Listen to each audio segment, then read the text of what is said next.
Hello लोगोफोर, आंनि मिजिं बर' चेनेलाव नोंथांमोनखौ बरायनाय जाहैबाय। दिनै जों रायलायगोन, बे भिडिअनि माध्यमजों रायलायगोन जि अनलाइन फैसा बोरै खामायनो। अनलाइन फैसा खामायनो होनबा बहुतानो सानो अनलाइनावलाय बोरै फैसा खामायनानै, बेफोरनो फेक फ्राउड बेफोरबायदि सानो। नाथाय नङा, अनलाइनाव फैसा खामायनो हायो। जेरै अनलाइन फैसा खामायनो होननाय लोगो लोगोनो वान नाम्बारावनो जाहैबाय इउटुब। नोंथांमोना इउटुब चेनेल खुलिनो हागोन। इउटुब चेनेल खुलिनानै बेयाव भिडिअ, नोंनि टेलेन्टखौ बेयाव होनानै भिडिअखौ माबानानै गुगोल एडसेन्सनि हेल्पजों मददजों नोंथांमोना फैसा खामायनो हागोन। इउटुबाव फैसा खामायनाया फिक्स नङा, बियो नोंनि टेलेन्टजोंसो डिपेन्ड। नोङो आनलिमिटेड बेयाव फैसा खामायनो हागोन। सेकेन्डआवनो जाहैबाय फ्रिलान्सार। फ्रिलान्सार माने मा? मोनसे बेयो वेबसाइट आरो एपबो दङ बिसोरनि फ्रिलान्सार। बेयाव नोंथांमोना अनलाइन खामानि मावनो हायो, न'निफ्रायनो थाइसेबो गारालासिनो।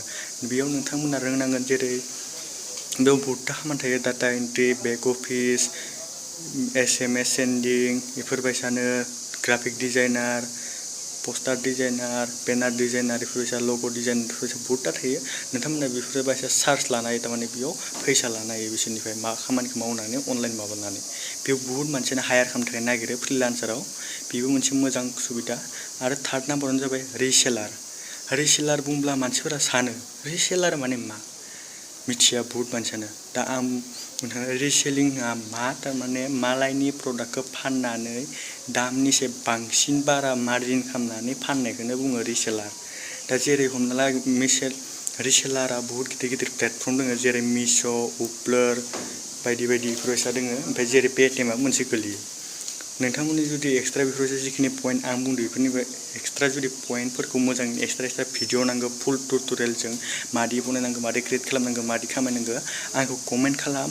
आङो भिडिअखौ मोजाङैनो एक्सट्रा बनायना होगोन। दानिया फैदो मादि खामायनांगौ बेखौ रायलायनि। मिश', उपलर, रिसेलारफोरखौ नोंथांमोना डाउनलड खालामना बेयाव लगइन खालामनानै नोंथांमोना बेयाव फैसा खामायनो हायो। बे जायखिजाया, जेरै हमना ला मोनसे मबाइल बायबाय आं मबाइल फाननो नागिरबाय, दा सेयार खालामगोन, आंखौ वाट्सएपआव सेयार खालामगोन। दा मबाइलनि दामा 5,000, होमबाने आं बेखौ आंनि गोसो मथे 5,500 बारायनांगोन। होमबाने आंनो 500 थाखाया आंनि जाबाय, 5,000 बिसोरनि जाबाय। बेफोरबायसा नों जिमान बारायगोन नों मोनगोन।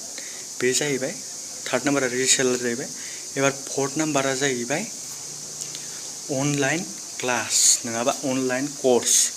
जेरै हमना ला दा लकडाउन सोलिगासिनो, दानो जुदि नोंथांमोना इउटुब आरो अनलाइन फ्रि क्लासखौ जुदि स्टार्ट खालामनो लुबैदों, दानो खालाम, बहुत मोजां टाइम। दा लकडाउनाव बहुत मानसियानो मा खालामगोन मा खालामा बरिं मोननानै इउटुब नायगासिनो, आरो बहुत गथ'फोरानो फरायनो आगैमोन फंबायमोन बेफोरो फरायनो मोनाखै। बिसोरो दा स्कुलबो गैया नालाय, बेनिफ्राय दा अनलाइन नोंसोरनो जुदि सिखायना होयो, नोंसोरनि टेलेन्टखौ जुदि सिखायो, होमबानिया नोंसोर इउटुब चेनेल खुलिनानै बेयाव सिखायनो हागोन। आरो बेयाव एडसेन्सनि हेल्पजों नोंसोरो मोनगोन, फैसा मोनगोन। बेयाव आनलिमिटेड मोनगोन आरो एक्सट्रा फैसाबो लानो हागोन नोंसोर फिस अनलाइनजोंनो। 5 नाम्बाराव जाहैबाय एफिलिएट मार्केटिं। एफिलिएट मार्केटिं माने मा? बहुत मानसियानो सानो एफिलिएट मार्केटिं माने मा?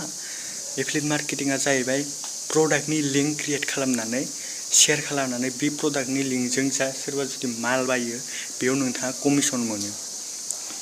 जायखिजाया, जेरै हमना ला मबाइल बायदिसिना बहुत प्रडाक्ट, जेरै बेयाव बहुतता पार्टनारशिप दङ। जेरै फ्लिपकार्टआबो मोनसे प्लेटफर्म, एमाजनबो मोनसे एफिलिएट प्लेटफर्म दङ। बेफोरबायसा बहुतता गिदिर गिदिर दङ। ओमफ्राय एप्स दङ। एप्सनि बाथ्रा रायलायबा जेरै आनकर एप्स, बेफोरबायसानो बहुतता कमिसन मोनो बेयावबो शेयार खालामनानै, बेबो जिर' इनभेस्टमेन्टआव। 6 नाम्बारा जाहैबाय एप्स डेभेलपार।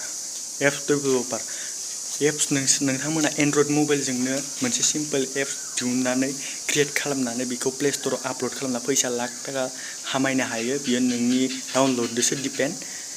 बेसे थारमाने आनलिमिटेड फैसा खामायनो हायो बेयाव। नोंथांमोना बहुत सहसैनो फ्रियावनो खालामनो हागोन। आरो नोंथांमोना जुदि गावनि माबायाव बायनो लुगैयो, माबा एक्सट्रा बनायनो लुगैयोबाथ' बनायनो हायो।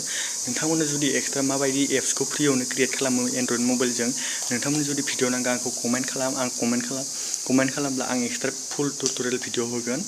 7 नाम्बाराव जाहैबाय ब्लगार। ब्लगार माने मा? बहुत मानसियानो सानो ब्लगार माने मा? ब्लगारावलाय बोरै फैसा खामायनो हानो?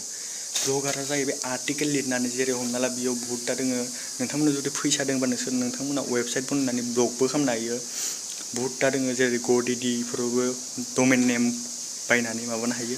आरो नोंथांमोना जुदि फ्रियावनो बनायनो लुगैदोंबा गुगोलनि मोनसे दोङो blogspot.com बेयाव नोंथांमोना थांनानै मोनसे वेबसाइट क्रिएट खालामनो हायो। बेबो फ्रियावनो नोंथांमोना बेयाव लाख थाखा खामायनो हायो। आरो बेखौबो जुदि नोंथांमोना बेयाव आर्टिकेल लिरनानै जेरै टेलेन्ट, जेरै निउस, मा टाइमाव मा, जेरै सेलिब्रिटिनि बागै लिरनानै ओमफ्राय बेयाव लिंक होना एफिलिएटनि लिंक होनानै नोंथांमोना बेयाव खामायनो हायो। आरो नोंथांमोना जुदि बेखौ वेबसाइटखौ फ्रियाव बोरै बनायो बेखौ नांगौबा नोंथांमोना आंखौ कमेन्ट खालामबानो जाबाय, आं बनायनानै भिडिअ बनायनानै होगोन। स' दिनैनि थाखाय बेखिनियानो भिडिअआ। मोजां मोनोब्ला लाइक, कमेन्ट, साबस्क्राइब खालाम आरो शेयार खालामनो दाबाव। लोगोफोरनो जिमान दं इमान शेयार खालाम आरो हेल्प खालाम। आरो नोंथांमोनाबो जुदि सोरबा जुदि इउटुब चेनेल माबा आंनि पइन्टखौ सोरबा मोजां मोननानै जुदि स्टार्ट खालामनो राजि जाबायब्ला आंखौ कमेन्ट खालामना बुंबानो जाबाय, जाहाथे आङो गोजोनो।